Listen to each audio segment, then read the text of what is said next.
cooking can be the best place solution. And especially today's our focus is on the having the star labeling for the induction devices, and we have the wonderful panelists. So they don't require any introduction. And with this, I like to set the tone. What is the what we are doing in electric cooking, and also with this, I am taking my screen on the presentation mode.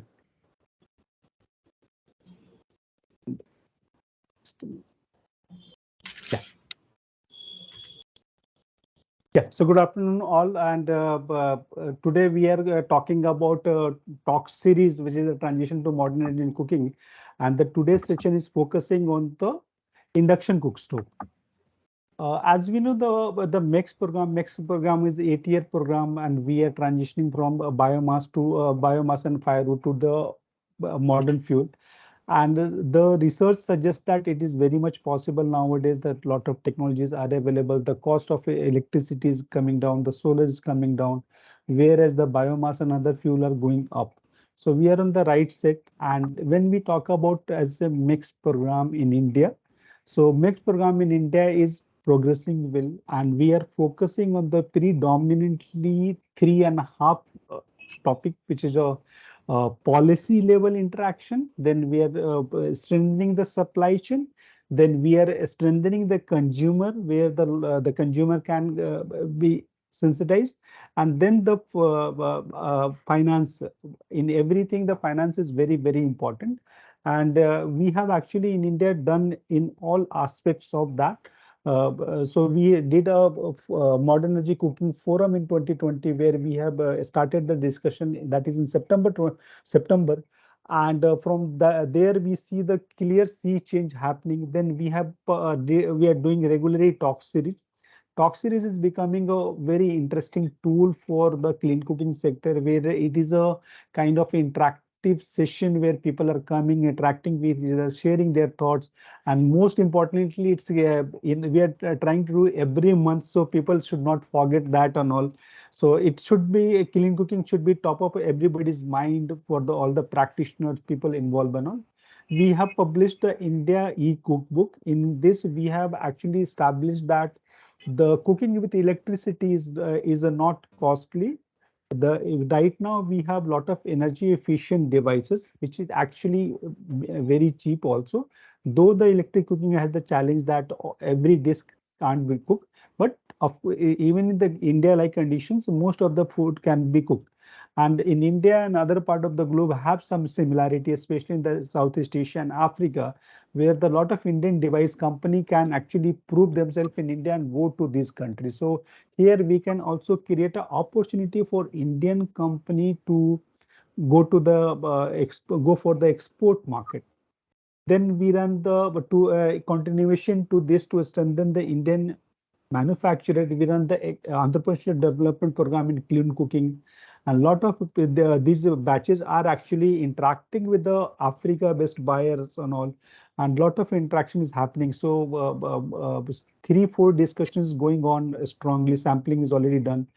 Then we try to work a very interesting aspects, that how to impact the street food vendor, which is the most important. Everybody eat the street food, food from the street vending, but how to make them clean and all. Then then we have also got one awardee, which awarded as a global leap award. As we know, the CLASP is managing this, and the energy efficient device category come to India, and that was the only 2 award globally. So this is the interesting aspects, that India is actually becoming a global player into this. And as Simon always mentioned that India should be the device supplier for the globe. So with this intentions, this program actually moving in the right direction. And the talk series is very interesting. So we are now in the phase 2, and we are doing the 6th one. So which means that we have completed the phase 1 12th session, and 5 on the phase 2. We have over 1400 plus global registrations and 900 plus attendance in different sessions. And we have over 73 speakers till now. today's session is going to talk about that labeling, and then we have the Mr. Abhay Bakre, Professor Jyoti Parikh, Mr. Abhishek Sharma, Mr. Neha Dhingra, uh, and all. And most importantly, that we brought the industry perspective with the Siama representative, Mr. Ravi. So we're going to hear a lot of different voices. Then our next talk series is also scheduled, which is on we are focusing on next level is the seventh talk series, the carbon financing for metered devices. This is a very interesting, which is happening on, uh, sorry, 18th May, in this month only. Then the eighth talk series is IPR management for clean cooking. And why this is important, like we mentioned that we are trying to connect Indian manufacturer with the global supply chain ecosystem. So what are the challenges they are going to face in terms of patent, in terms of trade secrets, in terms of IPR, various sections of IPR, IPR, etc. and all. So we are also going to address those. And my last slide is talking about again, when we talk about strengthening the manufacturer ecosystem, fundraising is the one of the very important aspects for them. So my team has come up with a new concept which is called Cook Clean Pitch Green. So we are going to launch this program possibly this month only. So we are going to support the modern energy based cooking, and we are looking at the entire value chain of the journey. And then the funding mode will be equity or hybrid, and it will be any stages of the company or a project and all. So with this, I like to thank you and pass the mic to Nick for his for taking it forward, and inviting Mr. Abhay Bakre. Thank you. Thank you, Vimal. Yes, it's very exciting to be involved in this process and working with colleagues in India. And I should say, on a personal level, my wife and I have just been out to buy a new cooker for our kitchen. We've got an induction cooker, and we are going to be cooking 100% with electricity. So we will share our story and our experiences shortly. But I'm a great fan of induction cooking. I think it's really good. It's very modern, it's very clean, and it brings many benefits to users. So I'm very keen to hear about this star labeling system that has been introduced, and help this discussion about how it will go forward. So first, I'm going to introduce Mr. Abhay Bakre, who's the Director General of the Bureau of Energy Efficiency in India. He has a master's in electrical engineering from IIT Kharagpur, but he's played a major role in many different parts of the government of India from 1988. He was at the Ministry of Railways working on the Delhi Metro and Kolkata Metro extension. Since then, he worked in the Ministry of Micro, Small and Medium Enterprises, the Ministry of Petroleum and Natural Gas. And he has a long-standing focus on energy efficiency and helping consumers and industry to reduce fuel use. For example, he led a nationwide mass media campaign to help consumers save fuel in their daily life. Before joining B, he worked in the Ministry of Railways, developing a roadmap for greenhouse gas reduction in the Indian railways. And he participated in the transport sector events for COP21 and COP22. And as you probably know, B is responsible for the Go Electric campaign, which is promoting electric cooking and electric vehicles. So very excited to hear from Mr. Bakre about the new star labeling system you've introduced.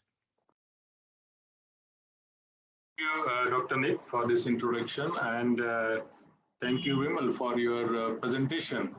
Good morning, good afternoon, good evening to all.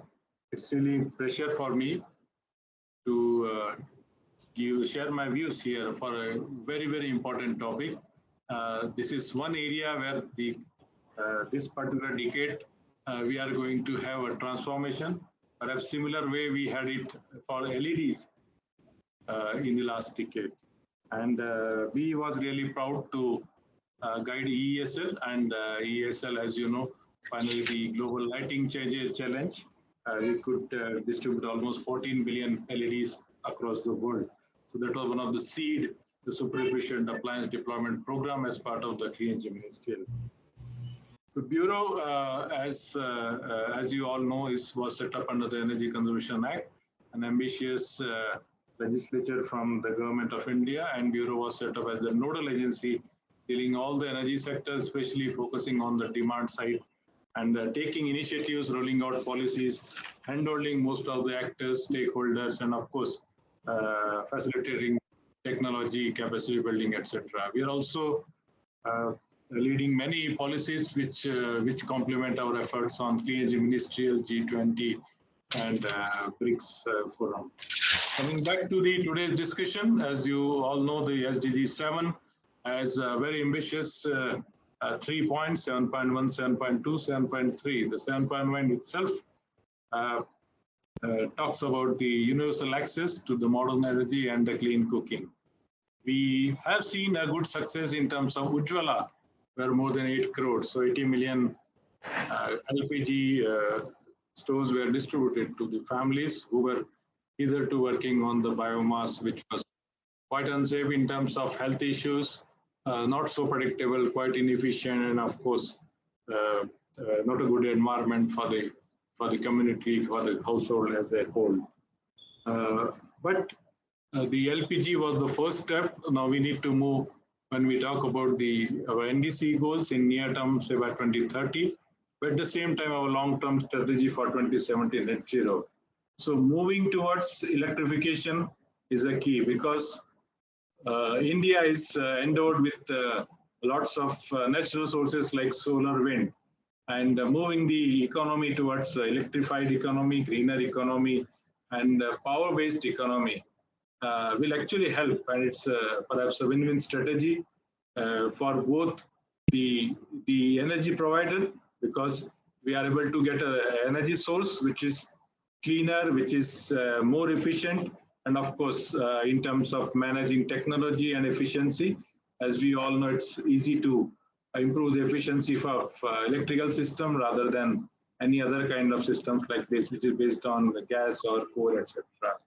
Coming back, that this also provides a lot of good opportunity for reducing the GHG emissions. So in this regard, the Bureau has rolled out many policies, and the last one was, of course, the remarkable initiative in terms of amendment in the Energy Conservation Act, which happened in December 22, by including many new areas like carbon trading and non-fossil obligation, etc. If I start with some of the successful programs which have actually led to a lot of not only the energy saving, but actually transforming the economy on a path of clean energy, cleaner economy, and of course making sure that the consumer participation, the consumer contribution in making the economy more efficient and more cleaner has been involved. So the two areas where the common consumer involved is, of course, the first one is the appliances, the most successful, and the second one is the buildings. The buildings are yet to pick up because they are all long-term stocks, and the energy conservation building codes, both for the commercial and residential buildings, will actually go a long way, keeping in view that we are yet to build half of our India in next 2 decades, cooling demand, etc. But in terms of appliance efficiency, as I mentioned initially, the super efficient appliance, we are the co-chair and lead from the beginning. We have got a successful model here by star labeling program. That's today's topic, which I will be explaining in a bit in few seconds from now. The appliance efficiency is actually putting the consumer himself into center stage. So consumer could be anyone, it could be household, it could be a commercial consumer, it could be even a school children using efficient fans and lights in his school. Or at the same, it could be an ATM user, because it is the ATM is also using 24/7 air conditioners. We started with a few appliances in 2006, but major actions have actually happened when we saw the success. We saw actually the support from all the consumers. So the best part from the star labeling program was that initially when we thought it will take a lot of time, it will take a lot of efforts, it will take a lot of resources, but actually the star labeling itself provided a good support and consumer buy-in. And it's the consumer preference that has led to the success. And on building on that, now we have introduced the star labeling for the induction hob. The past experience says that the star labeling actually gives confidence to the consumer, because first thing, it comes from a regulatory body like Bureau. They know the process. There is a rigorous process. There is a first itself. There is a good analysis, research. What kind of references we are selecting? What is the potential? What is the technology available? What is the future technologies coming up? And also whether there are sufficient manufacturers, testing facilities available. This is one confidence which is given to the manufacturers, to the market. The second thing, that when we talk about star labeling, we always go through different standards. We try to have a sample checks. Although we have made it very friendly in terms for the manufacturers and the vendors, they can upload it, they can get it. We are not putting any hassles in getting the star labeling approved. It is just the through portal, everything is happening. But we are also having a rigorous post check in terms of the performance. We work like a consumer in disguise to pick up any equipment, to pick up any appliance from anywhere in the corners of the country, and just go and test it in some of the independent lab. So that's the story which gives further confidence and belief to the consumer that whatever BE has putting the star label. We can't expect that the consumer to be aware of every technical parameter in so many gadgets. In common household, we start using electric geyser, air conditioner, refrigerators, lighting, pumps, and sometimes other equipment like washing machine, microwave oven, etc. And induction hob will be the next one as we are pushing the electrification. But by finding a star, and that to a star, and the preference is actually for purchasing 3-star, 4-star, or 5-star, the consumers are not only putting their commitment to save the energy, save the planet, but at the same time, they are also endorsing that, yes, this is a scheme which is for the consumers, and the consumers are ready to accept it. And it is the consumer support which is actually driving the market. Because if you find, and we do the analysis every year, the air conditioners of 1-star are only sold less than 1%, so only 0.6%.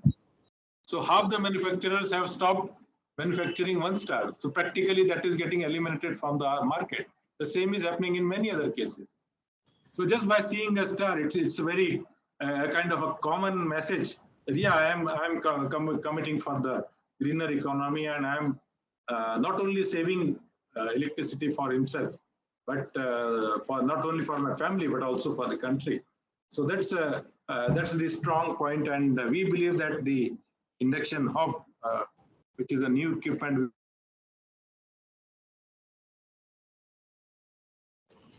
the kind of program which we have said, it is that the models which are having more than 80% efficiency, again, it is as per the BIS standard, and it is meeting all the safety requirement. And when it passes the 80% minimum efficiency norm, then we are awarding the star levels depending on their further energy efficiency improvement from 1-star to 5-star. We believe this market, which is currently perhaps about 40 lakh or so, 4 million, we believe it will grow very fast in coming years, almost 10 to 12% of CAGR. And by 2030, we expect almost 3,800 million units, almost 4 billion units saving in electricity. You can imagine only from I'm only talking from the star labeling point of view. I'm not even comparing what is the energy saving from the induction hob itself as compared to the LPG or any other kind of fuel. It will actually save more than 3 million tons of CO2, a big number from now onwards to 2030. But the most important, as I said, it will actually have a behavioral change. There has been queries, there has been some clarity sought whether the induction hobs are able to meet the Indian food preparation, etc. But the vendors, the manufacturers have supported this idea, and they have also come out with different kinds of utensils that can be used for the purpose of induction stove, induction hob, and that I don't think there is any compromise in terms of preparation of Indian cuisines or any similar kinds of food items which otherwise also we are having in our household and as well as our hotels, etc. So in this regard, the use of induction hob is really, really promising in India. Now coming back to the comparison between the LPG, etc. LPG as of now itself is 68% minimum efficiency, but there is always a maintenance issue after 3 to 4 years. We have done testing, the efficiency comes down by 4 to 5, sometimes even 8%. So that is a huge loss of our precious LPG, which is nowadays imported as well. And it is also a kind of fossil fuel generating greenhouse gases. But more and more, when we talk about 500 gigawatt overall the non-fossil capacity, primarily from solar, wind, etc., I believe that moving towards electrification in all spheres of economy, the electric cooking is going to play a major role. We have launched a Go Electric campaign, where the first leg was basically promoting e-vehicles, which is again a transport sector alternative for electrification, mostly for replacing the ICE engine or ICE vehicle into the electric mobility. That has come out really well. There is a lot of support, and we believe we are at a stage where the sale of new EV vehicles, which we had initially planned 2030 to be really difficult, we are going to achieve and surpass it by 2030. But in this direction, now we should keep a target of how do we really move from now onwards up to 2030 for electric cooking, replacing. So there are two ideas we can replace. These are the suggestions which Bureau wants to work with all the stakeholders, including Finovista. We really appreciate the work from Finovista, CLASP, etc. How can we really set a target in next 2 to 3 years and then finally scale up by 2030? First, we can do one thing. We can replace 20%, 30%, or up to 50%. We need not replace all the cooking alternatives from the kitchen. We can just replace some 50% and then keep the others as standby. Our focus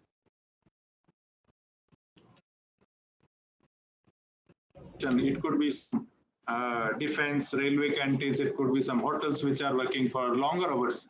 And we can perhaps plan for 40 to 50% replacement and then start reducing the consumption of LPG and other fossil fuel. And then once they are settled, once there is a sufficient expertise, sufficient feedback from the consumers, I think there will be a change in the models also. Good models will come. This is what we have seen in refrigerators and air conditioners. More and more we find star labeling getting popular. We saw manufacturers coming from a good models, variety of models. If you find the number of models in refrigerator, air conditioner today as compared to 10 years back, you will really find a difference. So the same thing I'm expecting for the induction hob. We will have many more models coming up at very, very competitive price. There will be a technology improvement, there will be a competition, and finally the consumer will get benefited. At the same time, the country will be on a trajectory to meet the NDCs, and I'm sure, I think the induction cooking has a good future in India, and from BE side we are really pushing it, and we believe that most of the other stakeholders will be in a position to join hands with me. Once again, we request you to join the Go Electric campaign, and thank you very much for allowing me to share my ideas. Over to you. Thank you. That's excellent. A very inspiring presentation and set of ideas and challenges. I think if we can all pull together and achieve some of those targets, it would be amazing. India is a huge country and the opportunity is enormous, but the challenge is equally substantial. But I think also for the companies to be able to harness that market opportunity is really exciting. And as Vimal said too, to then potentially export on the back of that. Okay, well, I'll now move on to inviting Dr. Simon Batchelor to speak. He's the research coordinator of the MECS program and my boss. He has over 30 years of experience in development, has a renewable energy-based PhD, significant social mobilization programming in Cambodia. And Simon is best known for his firm's Gamos' work on mobile telephony. In 2000, UK aid-funded research undertaken by Gamos documented the possibilities of the development of mobile money in Africa and Asia. And working with mobile stakeholders, Simon championed for its creation. And I think most of us here use mobile money in one form or another. So we all thank Simon for his work. Since 2012, he focused again on renewable energy and identified new opportunities and strategies for tackling the enduring problem of clean cooking and designed the MECS program. Over to you, Simon. Well, hang on, am I unmuted? Yes. Thank you very much. And I'd just like to respond to Director General's comments. I mean, the star rating is a really good initiative. And I think what particularly struck me in your talk was how the 1-star rating gradually disappears from the market. And I think that's really important and will help us in our future goals.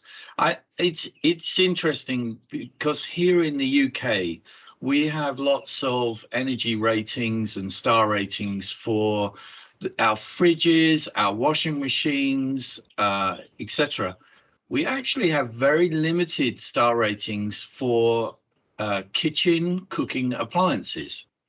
I have spoken to the UN body that talks about star ratings and energy efficiency ratings, and it is a mystery to me why many people have not taken the initiative that BEE has just taken, which is to try and put a star rating on an induction cooker.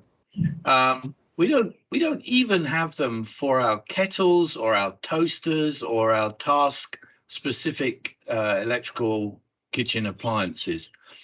And yet we have them for everything else, for our fridges, for our televisions, computers.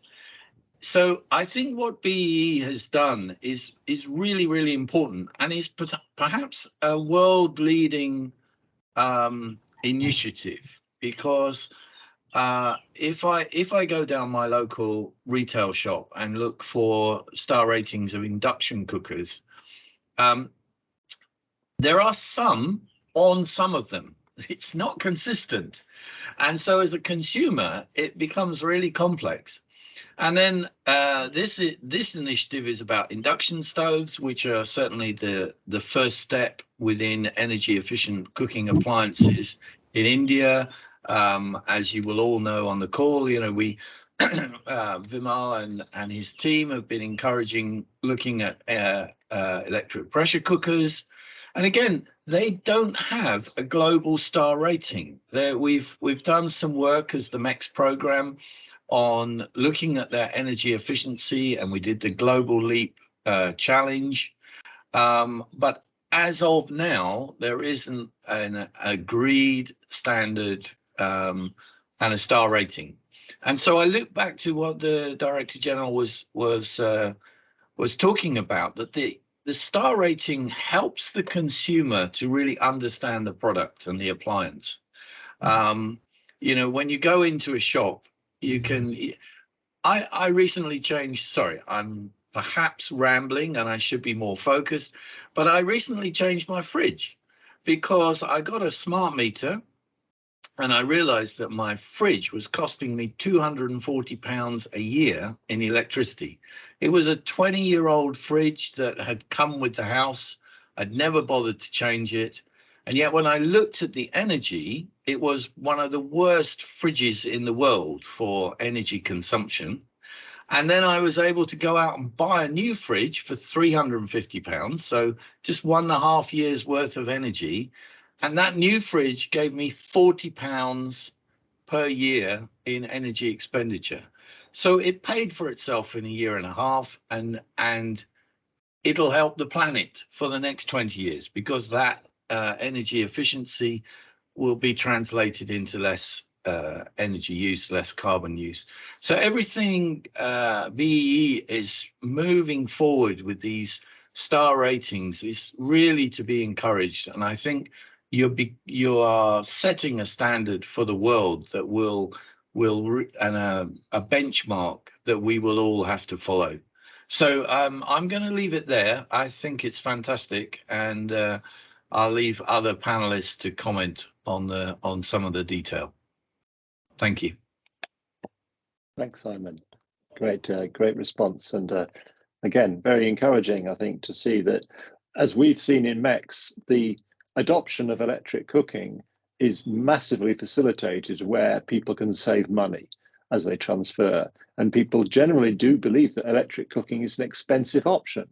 So the ability to communicate very clearly that this is actually very energy efficient and then tag that onto and will save you money is a very powerful lever for change. And again, we're getting interest, as Simon says, in the UK from the companies that want to use this to promote their devices because energy costs are going up everywhere. So it's a perfect tool to support our shared endeavour. Okay, we're going to move into a kind of panel where we're going to talk about some of the challenges around this, how to increase take-up, how to make good use of this new standard that's going to be out there, and how to work with the sector, the manufacturers, to really embed it in what everyone does. So we've got a very impressive set of panelists. I'm very honoured to be able to introduce them. And I would encourage all of you who are listening into this, if you've got comments, suggestions, questions, if you could put them into the chat, then we can all see those and we can maybe respond to them in the chat. But equally, I can see if I can introduce them into the discussion and we can get some debate going about the way forward and get your ideas out there.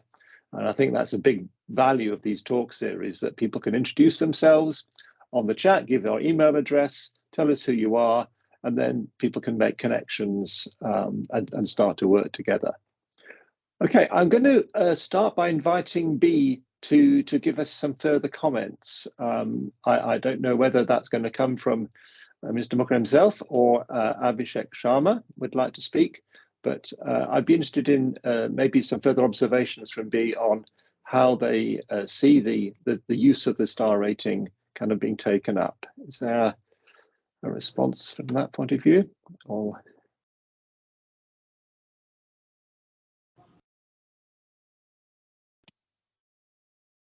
other than that, we can press on with the other panelists. Okay, in the interest of time, maybe we should move on. Would you agree, Vimal? Okay, the next panelist, obviously we can come back to B. They've given us a good statement to set the scene. But we have Professor Jyoti Parikh, who's Executive Director of the Integrated Research and Action for Development Institute and a member of the former Prime Minister's Advisory Council on Climate Change. She was a recipient of a Nobel Prize given to the IPCC authors in 2007 and has been a co-recipient also of the Zayed Prize given to Millennium Assessment authors. She has experience for nearly 40 years working internationally on energy and environmental challenges for countries in the Global South across many bodies, including the Indira Gandhi Institute of Development Research, the International Institute for Applied Systems Analysis in Austria, and the Institute of Advanced Studies of UNU in Tokyo. She has served as an energy consultant to the World Bank, the US Department of Energy, the European Economic Community, and many UN agencies. So, Professor Parikh, I'd be very keen to hear your views on how you see the growth of induction cookers and labelling, given the need to decarbonise with energy security, and the role that users play in induction cooking. Over to you, Professor Parikh. Thank you very much, both to MECS and Finovista, for keeping this lively discussion going for over so many talks. And we all are thankful to you for this service that you're providing. I'm looking at, I've been working on this area of clean cooking for a long time, quite often from gender point of view. But and also now we work from the climate change side, decarbonization and so on. We talk about electric vehicles going to 35% by 2030 and so on. And we have very well laid plans and models, and it's all going has got off the ground. Now I really am worried that cooking sector, I mean even the clean solutions are left to LPG and PNG. Both of both of them are not quite secure sources for a long period of time, even apart from decarbonization. And we need to think in advance about alternatives, and also make a plan for 5%, 10%, 15%, or maybe straight away 20, 30, 50% by so and so. So that has to be very ambitious, far more ambitious than the star labeling is talking about of the current manufacturers, who are, I feel, seeing this device as a urban consumer spare device. When LPG is not available, very often people use it for that purpose. But it could be, the key source for some of the rural people, when already fuel wood is hard to come by, and we are all aware of its entire supply chain, whether you are gathering or transporting on your head, or storing it here and there near your house, cooking with it, affecting women, children, household people, and so on. So it is it's a pity, it's a very sorry state that nearly 3 billion people have to rely on this. And so it's not just India, but the whole world needs a plan. And what you can do, whatever innovations you can bring on the table, is not just for India but for the world, and a lot of export potential also it has. Now, if you see it on from this perspective, and also the overall economy, where cooking is required beyond households, and as I mentioned, on the roadside, or restaurants, uh, we are looking at midday meal for schools, and there's thousands of schools in rural areas and other areas, and I would say lakhs, or perhaps close to million. So we need to have a much larger ambit for this. So if you are talking about star labeling, yes, we should go ahead with current products which are there, but we should also imagine new products, and what kind of standards and criteria of operations you will demand from them. Now, when you talk about such a large, vast, scope, you need to also think of many other issues that come with it, which is the fact that it's not just megawatt hour saving, but even megawatt saving would be required. People may not have such a so much power connected load, and also grid failure possibilities when simultaneously people start cooking. Also, so that it has to be sturdy equipment, which requires less megawatts, more efficiency, more megawatt hour, and so on. So it may have to change, cooking landscape, but that may happen also over time. So we certainly we can go ahead for the rating of the current devices, but let us also think of far more innovation, far more R&D in this field, in this device, as well as in this area, to ensure that how even you may have to go back to the drawing board about designing it for mass scale cooking and so on. So and rural cooking, because the LPG has to does not reach there. It has to be carried it on a truck, means the energy consumption to carry energy itself can be very significant share of the energy inside the cylinder. And it has to go by wires. And luckily, 100% electrification or so they say has happened already. So it's now a matter of increasing reliability. Now, World Bank has come up with a classification of tier 2, tier 1, tier 2, tier 3, tier 4, and 5. I hope some of you are aware of it. When tier 0, tier 1 is, I think, 3 hours availability, and tier 4 and 5 talk about 21 hours availability, how many interruptions, how long. So there are 5 indicators which define these tiers, and then we have to move the whole country towards that also. That's a separate line that goes on. But nevertheless, the fact that there is already electricity everywhere is a big blessing. And we have to work with the power supply issue also. And I was talking with the Central Electricity Authority people also, that now that you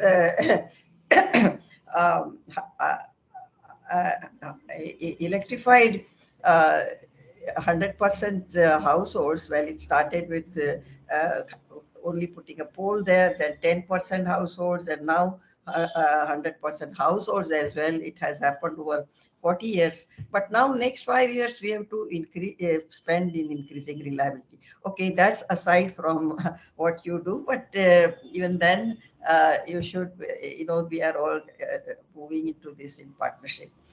So how would you promote what kind of induction cooking, what kind of devices you would promote or design or innovate among for the rural consumers? Or how would you see midday meals being cooked? Because currently they either use lots of LPG cylinders every single day, or they some of the real rural schools are burning whatever biomass is around there. And how do you see positioning of this appliance? Currently it's positioned as a urban device for urban consumers. Even sometimes the instructions are written in English, and it's expected that it's a spare device when LPG is not available very often.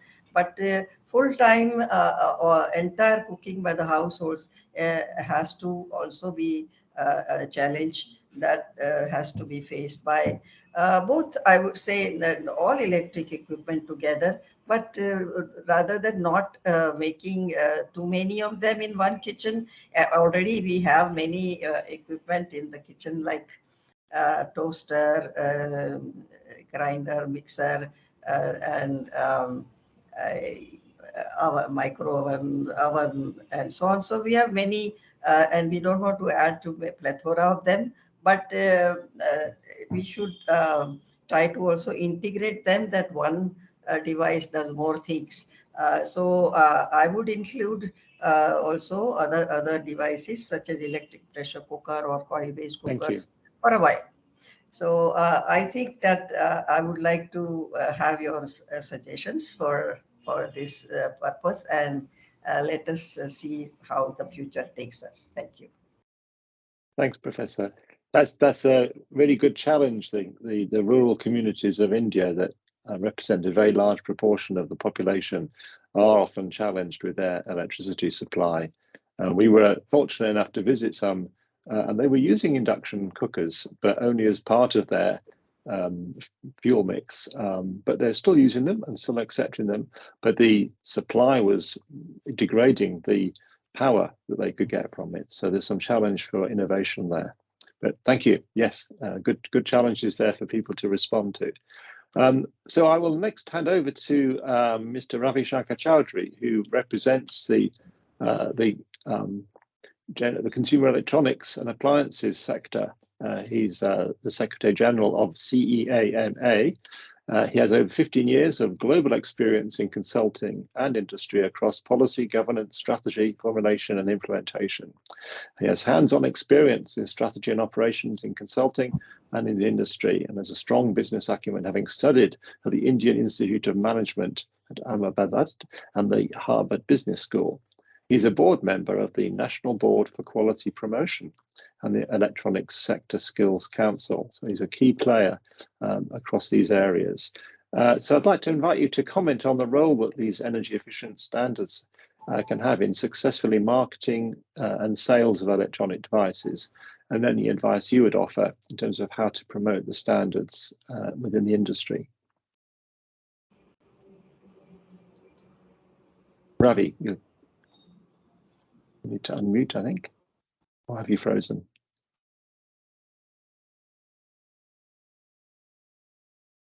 I'm not seeing the screen moving. Has he frozen? Have you lost your signal?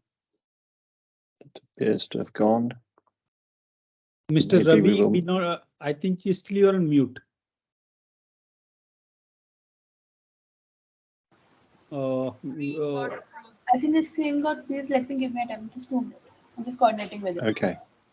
All right. Shall we move on to another panelist and then come back to Mr. Ravi? Okay. Yeah. Our next panelist is Mrs. Neha Dhingra Mukherjee, and she's a senior advisor at CLASP. Hello, Neha. She provides overall. I'm just Neha Dhingra, so I guess you're mixing the two panelists. So. I'm sorry. Yes, I've got Okay, Neha Dhingra. Apologies. She provides overall management of the India program at CLASP, including the development and execution of program activities. CLASP, as you may well know, is an international body that specializes in standards and advising on policy. She has over 10 years of successful program development, implementation and management experience in India, Southeast Asia and West Africa. Her areas of expertise include program design and implementation, policy, regulatory analysis and partnership development.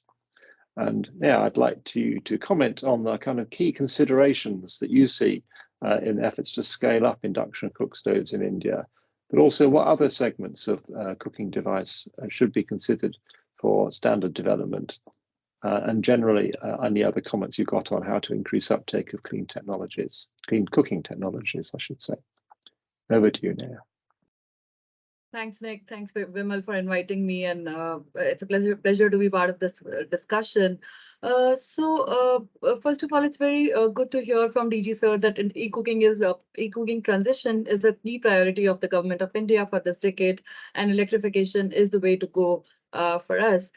With induction cookstoves already under labeling program, we have the policy framework. Now we need to look at how do we basically scale up the deployment of these appliances.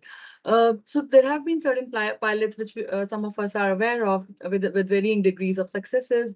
There's carbon finance, which is being tried at different levels in different pockets, at the central level, at the state level, and by different private sector entities as well. Promotion of e-cooking at scale, in my view, would require efforts on multiple fronts. It just can't be that we look at technology or we look at finance. It has to be a combination of different factors. So we have to include provision of suitable financing options, which reduce upfront costs, because here we are talking about low-income consumers. We also need to look at certain analysis which needs to be done to kind of take care of perception of e-cooking under diverse social contexts. Also, we need to understand what the market segmentation is, as DG Sir was talking about, that we need to look at scale up for institutional consumers as well as commercial and residential ones. So different type of program will need to be designed to cater to the requirement of different consumers. So first of all, we need to understand what is the segmentation and how much is the potential across each of those categories. And then as the previous speaker before me also said, that we also need to understand the implication of this transition on the overall future power demand and our ability to service the same, like through renewable energy sources. In scale up, I also want to say that cooking is a very personal behavioral issue. So there are, of course, technological solutions, but we also need to understand how to socialize this amongst consumers. So as PM Modi launched a life mission, it further reinforces the importance of integrating clean cooking as a lifestyle choice. And the benefits of clean cooking need to be very, very clearly communicated to the consumer, not just environmental benefits or economic benefits, but also health benefits that we have from this transition. So I think some of those steps could be undertaken if we have to look at a successful scale up of the program. In addition, the current program that we have, the labeling program, and we are grateful to have supported BEE in development of this program. It currently captures single hob induction cook stoves because that was the predominant technology in the market. But at some point in future, if we have to scale it up across residential consumers, then it also needs to take into consideration multiple cooking, multiple zones as well, because that's the nature of the cooking in the Indian households. And then the BE's program already covers induction cook stoves as well as microwave ovens. We can also look at other types of technology such as electric pressure cookers, rice cookers, etc., whose market is also going up pretty fast. But we also need to assess and understand how much is the energy saving potential if there are national standards available before it can even be considered for the development of labeling program. So those are some of the thoughts that I have. Happy to take up any questions or comments. Thank you. Thank you. That's great. Yes, I think there's a lot of ripple effects that this has to be taking account of, and taking it and learning from the experience of setting these standards for induction stoves and then taking those lessons into other areas is really important. This is definitely a long-term journey that we're on, and the more complex devices will be more complex to manage and to set standards for. I can certainly see that. Okay, thank you. So I'm pleased to see that Mr. Ravi is back with us.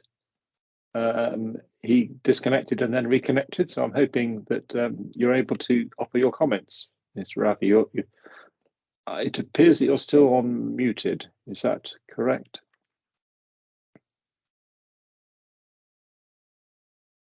I've still got some connection challenges. Yeah, Mr. Ravi, you can able to hear us? You can't hear. Okay. Yeah. Ayushi, can you check? Yes, sir, just give me a second. Okay. So we're getting some questions coming through on the chat. So let's move into that kind of discussion section. Obviously, very happy to have further input from B himself. The DG might like to respond to some of the questions, but I see that Simon has asked CLASP to comment and expand on how the star rating was created for a single induction hob. What is the what measures were they actually using, and how does the star or 1 star, multiple stars translate into performance parameters?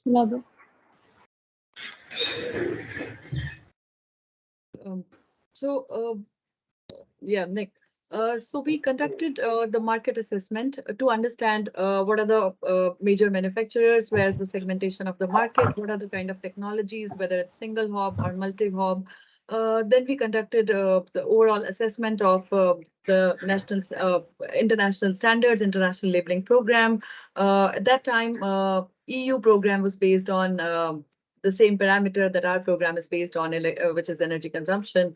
And then we also, we have as one of the participants, Mr. Mukherjee, who was very instrumental in development of Indian national standard at BIS for induction cookstove, which acted as the basis for development of this labeling program. So there were, these were some of the factors which we kind of took into consideration. And also BE conducted actual product testing to understand what are the efficiency levels and to arrive at the metric for development of the labeling program, like what should be the thresholds for 1 star versus 5 star. So those were certain factors that were considered for formulation of labeling program. Okay, thank you. And there's a follow-on question, I guess. Is there anything online that people can find to read up more about the star labeling and how it works? Yes, on BE's website, there's product schedule, which talks about the product coverage, which talks about how to participate in the labeling program, the entry conditions, the criteria, all the testing parameters. So everything about the program is provided on BE's website. Thank you. Put a link to that in the chat, maybe. No, sure. That would be helpful. Sure. Thank you. Sure. Okay. Yeah, I think Mr. Ravi is still trying to reconnect. Not sure he's succeeded yet. There was another question I saw about, oh, sorry. He have joined again. Okay, is he able to make his contribution? We would love to hear from him.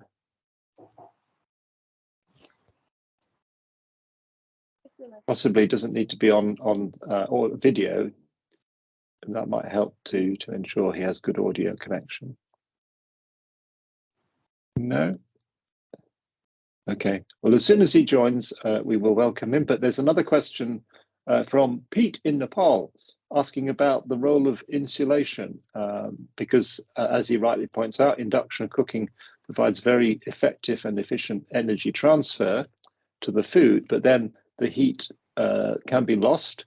And so this is where we've seen electric pressure cookers to be particularly effective in saving money.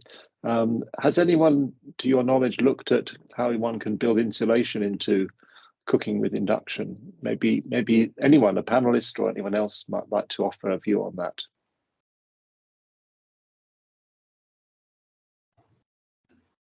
I know some companies that when they offer cooking solutions, they may not offer, as alongside the pressurized and insulated device, they can offer a non-powered insulation pot. In Africa, these are referred to as wonder bags, I think, which basically will keep a pot that has been cooked and heated to a high temperature for a much longer period than it would otherwise be. So that's another way of kind of avoiding losing heat. I think insulation is a big issue in this space. Would someone else like to offer any comments? Oh, do we have Mr. Ravi back? You still appear to be muted. Oh dear. Obviously having connection difficulties. Hello.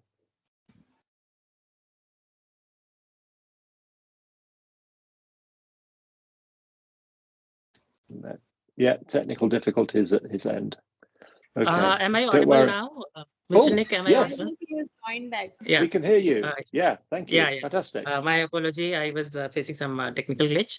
Sure. So thank you very much, Mr. Nick, for the great introduction. I could hear that.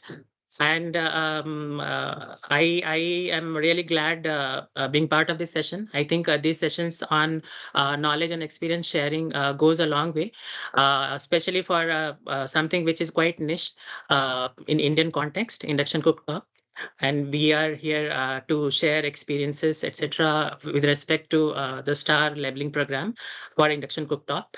I'm glad sharing the perspective from the manufacturers. I represent Consumer Electronics and Appliances Manufacturers Association, SIAMA, and I have gathered certain inputs from our members. I have also put together a brief slide. Ayushi, if you would be able to upload them, it would be great. So basically, our members are into manufacturing of many of the cooking devices, clean cooking devices, including induction cooktop, hob, etc. And this particular program on STAR labeling for induction hob was launched on in March itself. Yeah, you can move to the slide before that, Ayushi. March itself, and our members are currently in the process of studying and analyzing the standard details, the STAR labeling program details, which is currently in the voluntary phase. And many of them are in the process of registering themselves, registering their products for this labeling program. So basically, if we see efficiency and the operating expenses perspectives for induction cook stove, so it's a very well established fact that induction cooktops are quite efficient. If we talk about, say, if we compare about, Ayushi, are you able to upload it, or shall I try doing it? Let me just try once.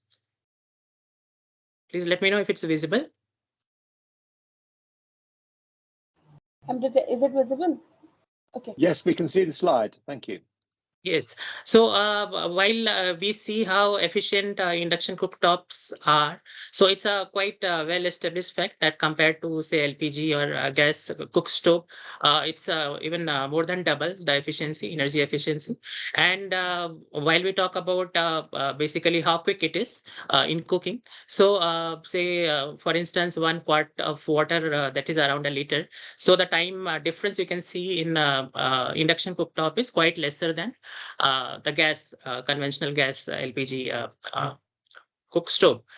And although the say one-time cost might be high in case of induction devices, induction cook stove, etc. But while we talk about the operating expenses, that is say the cost of heating say 10 liters of water, we can see the cost element. So if we compare it with the subsidized cylinder, which is a LPG cylinder, which is mostly subsidized in the country, so it's almost equivalent to that. And while we compare it with unsubsidized one, then it's much lower than the LPG cylinder, whether it's electric stove or induction stove, which uses the electromagnetic field.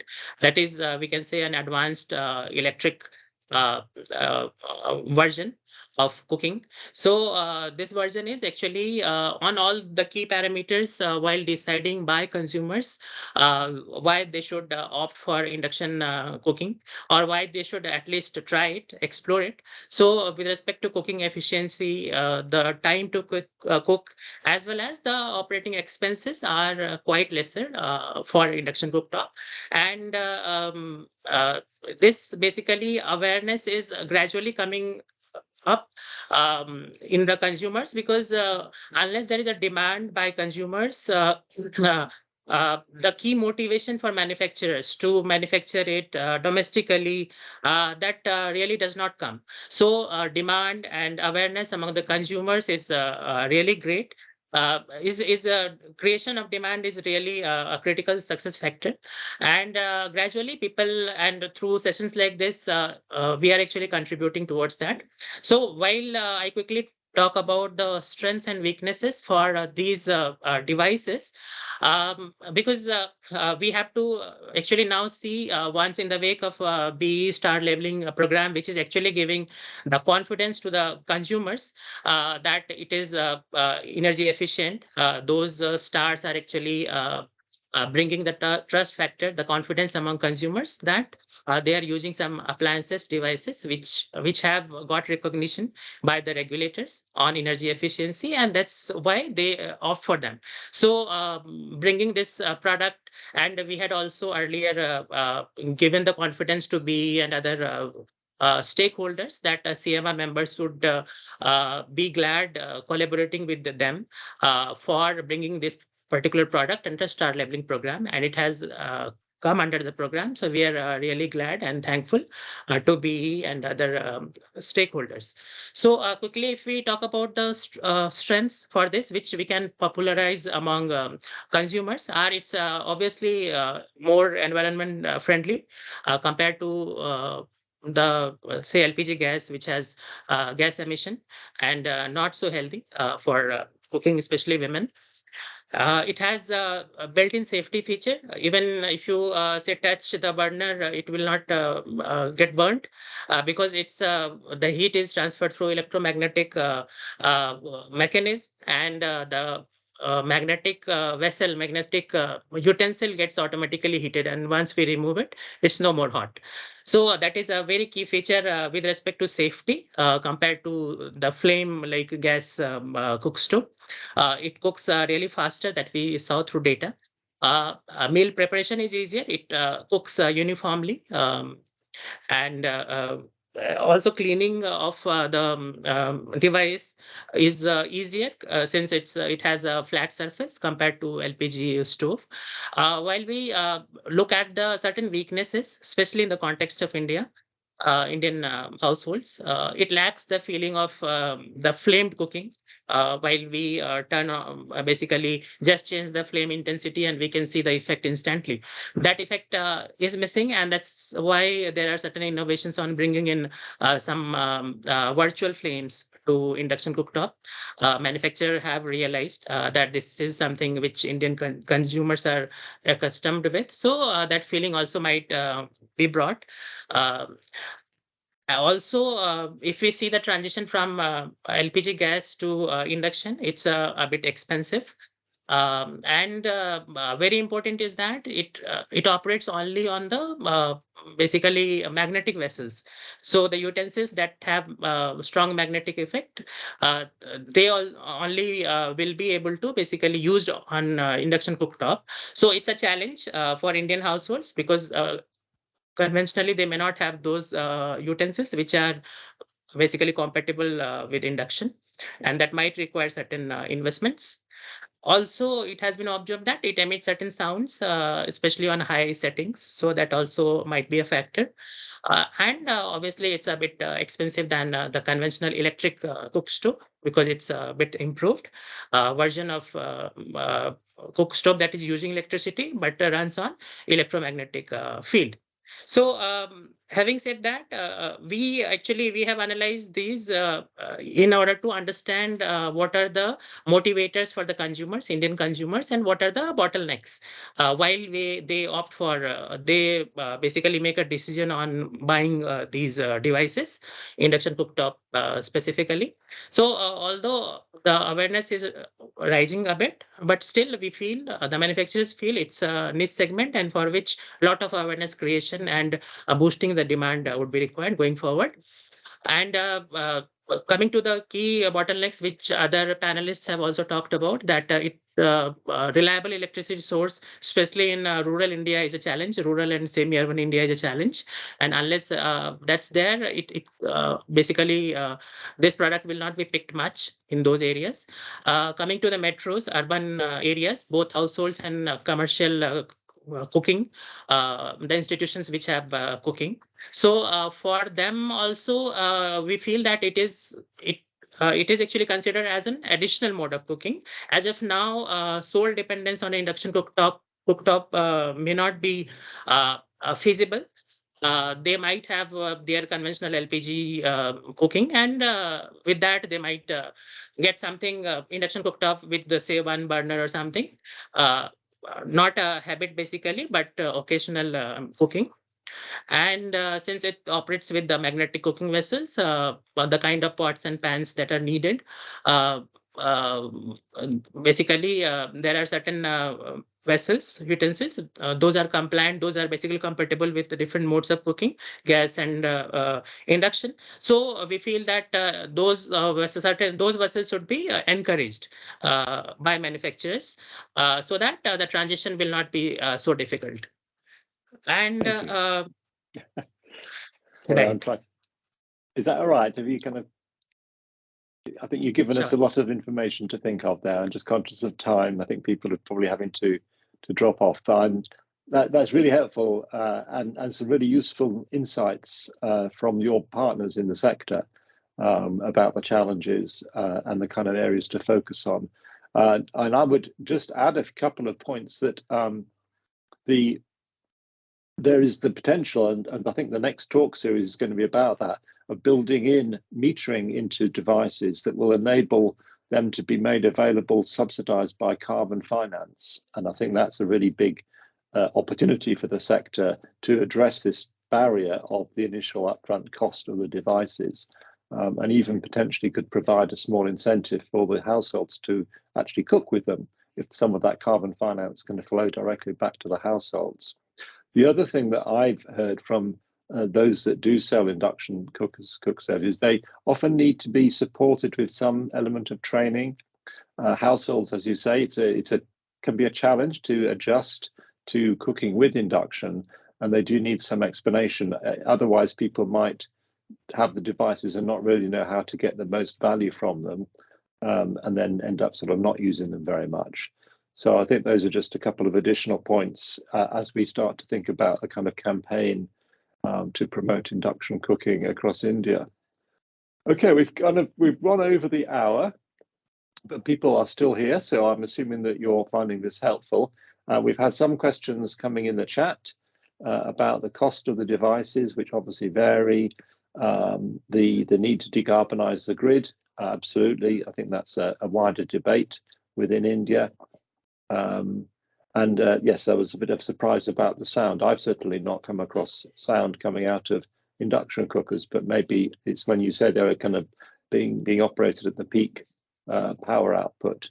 But we've certainly, I've seen Matt has published some research that we have done in the MECS program, looking at the cost and comparisons of different cooking options. So that's in the chat that people can look at.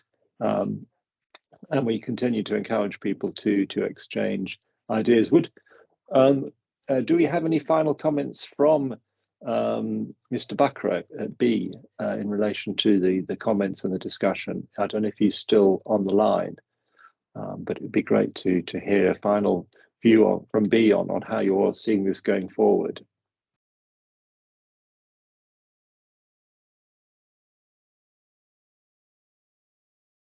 Maybe not. Okay.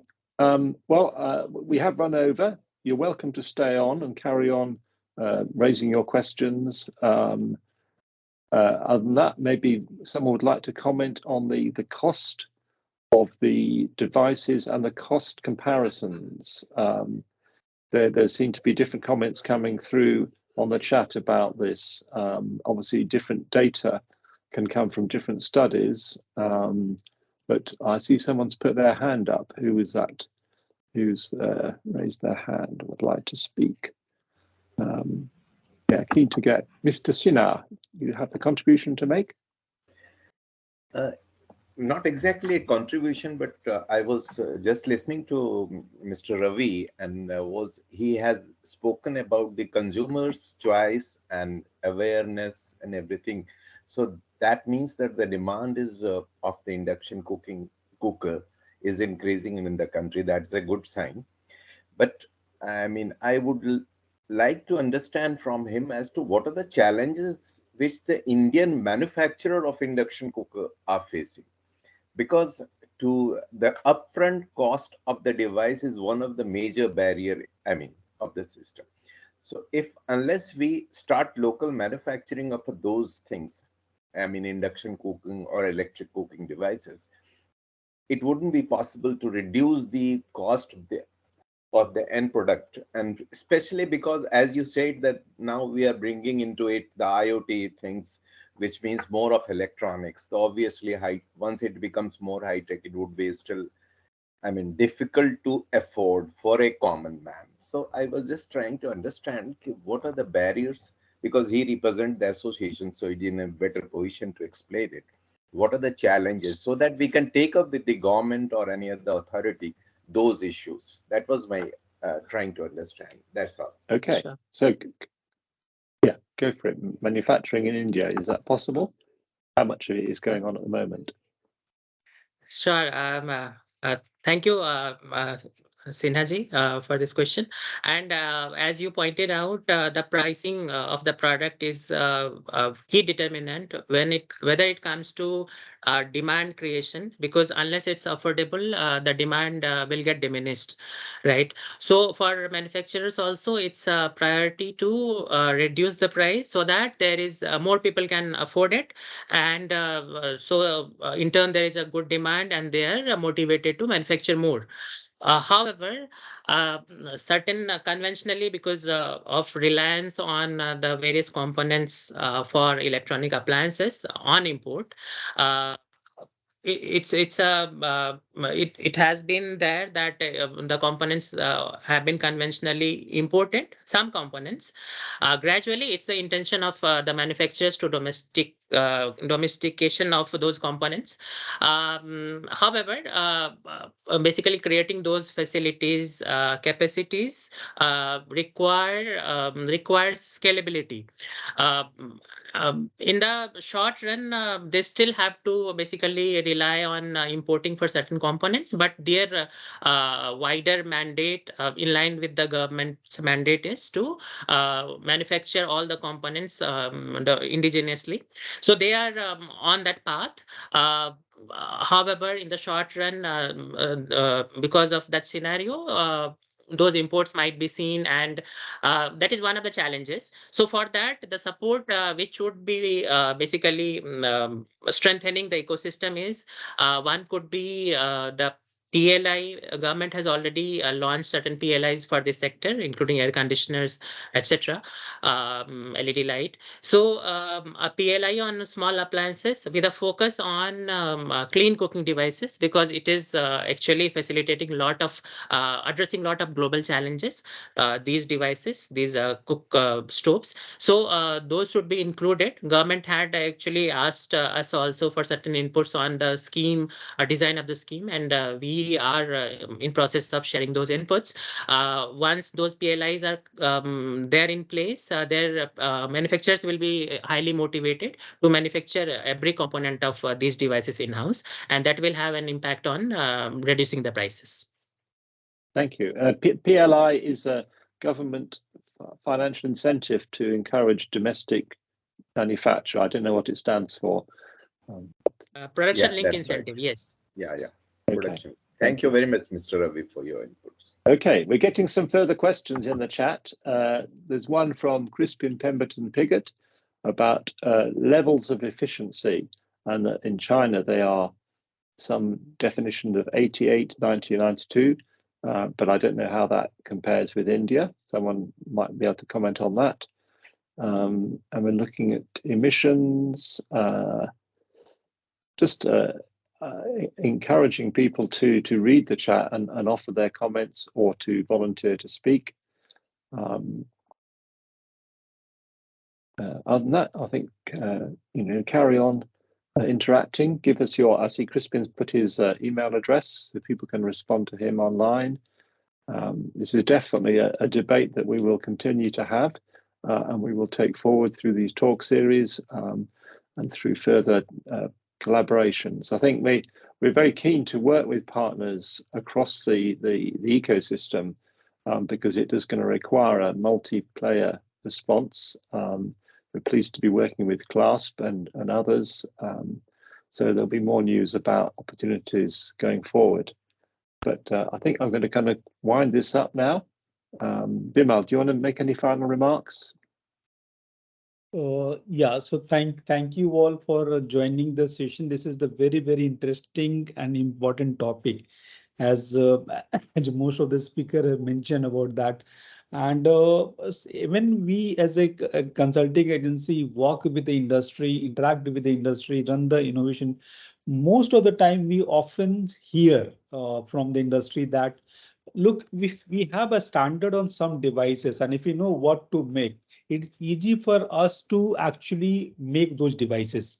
And the good example they gave about the sanitizer. So when country needed sanitizer, the specification was fixed, standard was done and all, and the country has responded and the manufacturer responded.